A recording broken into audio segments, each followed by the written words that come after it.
Giorgia Meloni conteste le mode de nomination au sein de l'Union européenne. Elle pourrait s'abstenir lors du vote pour les postes les plus importants des institutions de Bruxelles. La Moldavie a entamé des négociations d'adhésion à l'Union européenne mardi, comme l'Ukraine. Ces discussions suscitent beaucoup d'espoir dans le pays.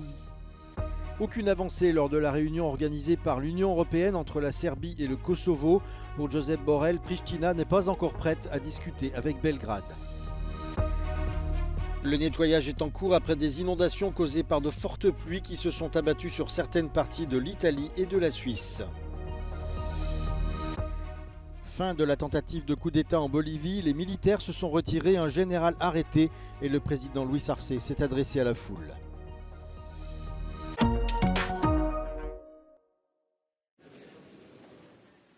La première ministre italienne pourrait s'abstenir lors du vote pour les 3 postes les plus élevés des institutions européennes qui doivent être approuvés lors du sommet européen de ce jeudi.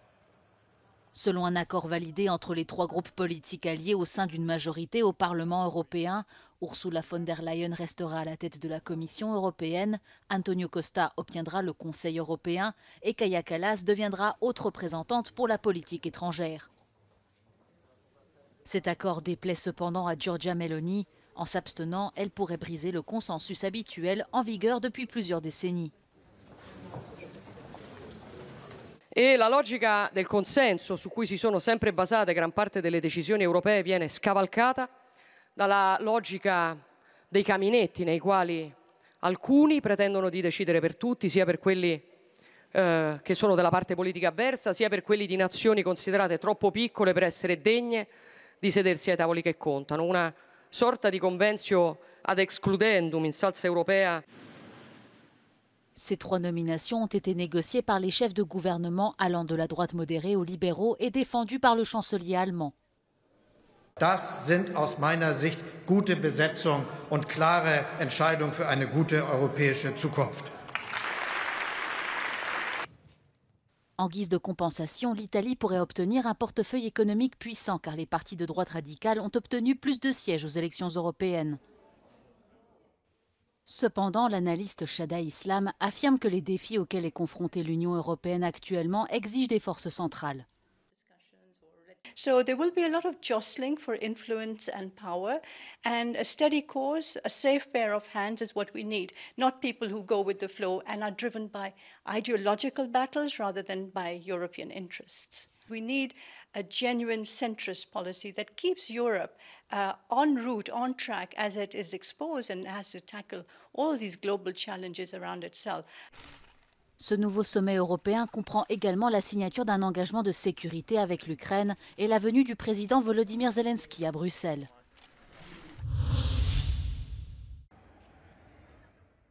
Selon les derniers sondages, les Italiens estiment que le président français Emmanuel Macron a eu raison de convoquer des élections anticipées à la suite du scrutin européen. Seule une petite minorité, 20% d'Italiens, se disent préoccupés par la montée en puissance de l'extrême droite en France. À Rome, beaucoup sont ceux qui comparent les situations en France et en Italie. C'è un preoccupante dilagare di un modo, cioè di un'esigenza evidentemente che le persone hanno di sentirsi più vicini alla destra. Non è l'unico paese, la Francia. Certains observateurs estiment que le parti de Giorgia Meloni pourrait servir d'exemple au Rassemblement national. Non c'è dubbio che un indebolimento di Macron dal governo italiano non possa che essere visto positivamente. C'è un'indicazione che può venire per altri partiti di destra di come questa destra possa comunque mantenere una posizione di destra, qual è quella della Meloni, senza che necessariamente questo si traduca in aperto euroscetticismo. De leur côté, les Français de Rome se disent préoccupés.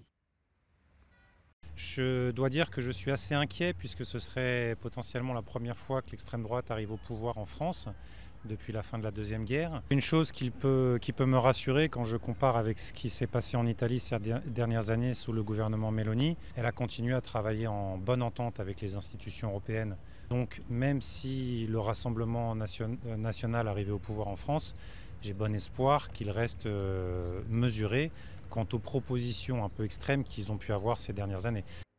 Quant aux plus jeunes, ils s'étonnent de l'intérêt que les élections françaises suscitent en Italie.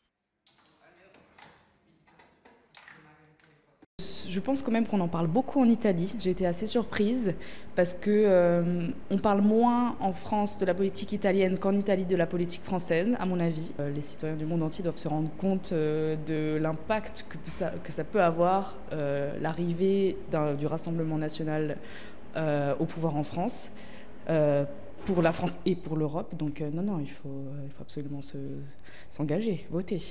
Pour les Italiens, la stabilité politique est un élément nouveau du paysage de leur pays. Tous les regards sont tournés vers la France et chacun s'interroge de ce qui pourrait advenir de leurs voisins et de l'Europe.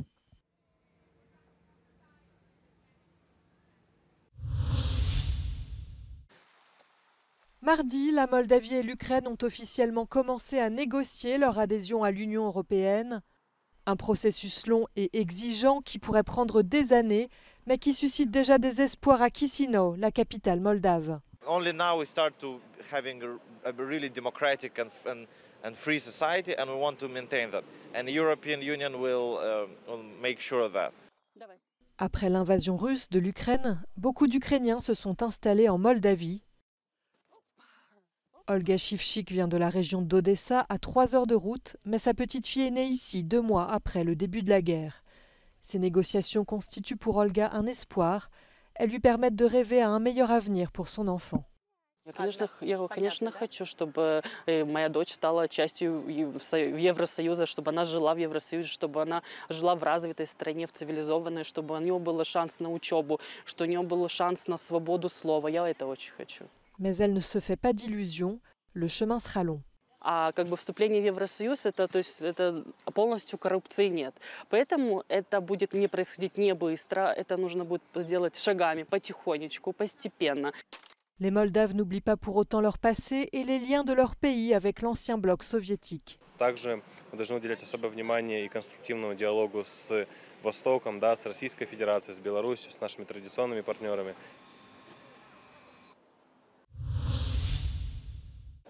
Les dirigeants de la Serbie et du Kosovo étaient à Bruxelles pour des discussions visant à mettre en œuvre un plan de normalisation des relations soutenu par l'Union européenne.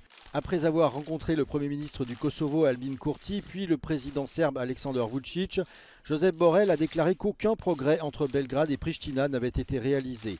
C'est un nouveau constat d'échec dans ce dossier. Selon Josep Borrell, le Kosovo n'est pas prêt pour des négociations directes avec la Serbie.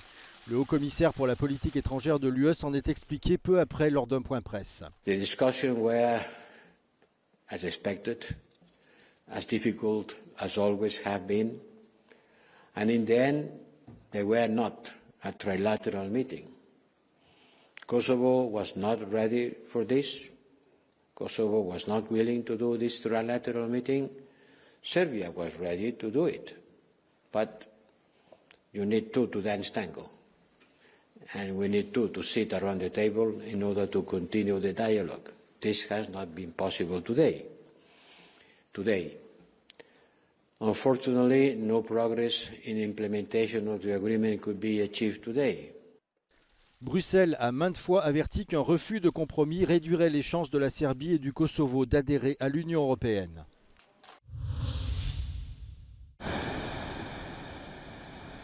L'été se fait toujours désirer dans certains pays d'Europe. De fortes précipitations ont provoqué des inondations et des glissements de terrain en Suisse et en Italie.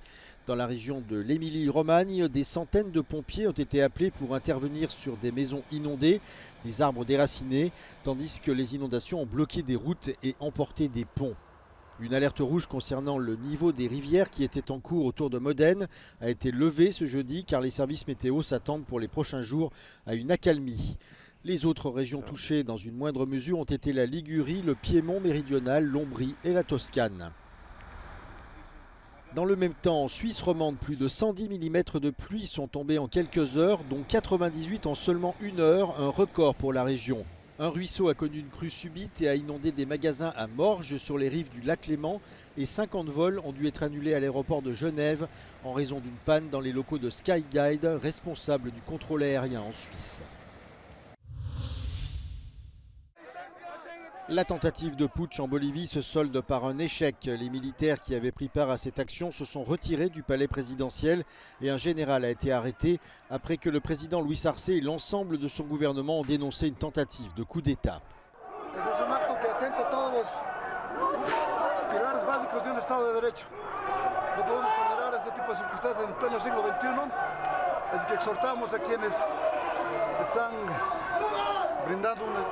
bajo espectáculo de respeto a las leyes, que depongan esas conductas. La tension retombée, Luis Arce s'est adressé à ses partisans au balcon du palais présidentiel en remerciant les personnes qui avaient manifesté pour faire échouer le coup d'État.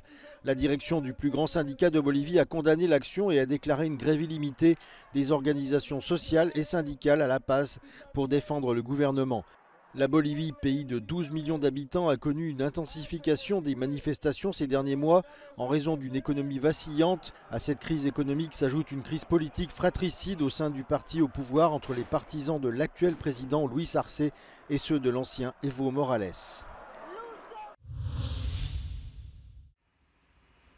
Un semi-submersible intercepté au large des côtes espagnoles près de Cadiz. La police est intervenue pour stopper ce type de navire appelé Narco-Sub après avoir reçu des informations provenant de l'agence antidrogue américaine, la DEA. Cette dernière leur avait signalé un gros transport de drogue supposé en provenance de la Colombie.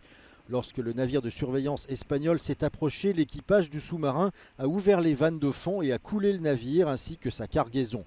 Les 4 membres d'équipage ont été secourus et placés en détention.